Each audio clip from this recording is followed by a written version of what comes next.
പ്രസവശേഷം 3 മുതൽ 6 മാസം വരെയുള്ള കാലയളവിൽ സ്ത്രീകൾ അനുഭവിക്കുന്ന വളരെ കോമൺ ആയ ഒരു പ്രശ്നമാണ് മുടികൊഴിച്ചിൽ. ടീലോജൻ എഫ്ലൂവിയം എന്നാണ് ഈ കണ്ടീഷനെ വൈദ്യശാസ്ത്രത്തിൽ പറയുന്നത്. എന്തെല്ലാമാണ് ഇതിന്റെ കാരണങ്ങൾ എന്ന് നോക്കാം. ഗർഭകാലത്ത് ഈസ്ട്രജന്റെ അളവ് കൂടുതലായിരിക്കുകയും പ്രസവശേഷം ഈ ഹോർമോണിന്റെ അളവ് കുറയുകയും ചെയ്യുന്നത് മുടികൊഴിച്ചിലിന് ഒരു പ്രധാന കാരണമാണ്. പ്രസവശേഷം അമ്മയ്ക്കുണ്ടാവുന്ന ശാരീരികമായ ക്ഷീണങ്ങൾ, ഉറക്കക്കുറവ് മുതലായവ മുടികൊഴിച്ചിലിന് ഒരു പ്രധാന കാരണമായി പറയപ്പെടുന്നു. പ്രോട്ടീൻ, സിങ്ക്, അയൺ, മറ്റു വൈറ്റമിനുകളുടെ കുറവുകളെല്ലാം മുടികൊഴിച്ചിലിന് ഒരു പ്രധാനപ്പെട്ട കാരണമാണ്. ഇതൊരു താൽക്കാലികമായ പ്രശ്നമാണെങ്കിലും കൃത്യമായ കേശ സംരക്ഷണം ശരീരത്തിന്റെയും മനസ്സിന്റെയും മുടിയുടെയും ആരോഗ്യം വീണ്ടെടുക്കാൻ അത്യാവശ്യമാണ്.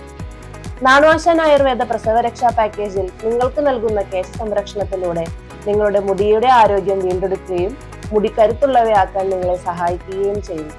ഡോക്ടറുടെ നേതൃത്വത്തിൽ കൃത്യമായ ചികിത്സയും ഡയറ്റും നൽകുന്നത് വഴി നിങ്ങളുടെ ആരോഗ്യം നിങ്ങൾക്ക് തിരികെ ലഭിക്കുന്നു. നിങ്ങളുടെ പ്രസവരക്ഷാ പാക്കേജ് ബുക്ക് ചെയ്യുന്നതിനായി ഇന്ന് തന്നെ വിളിക്കും.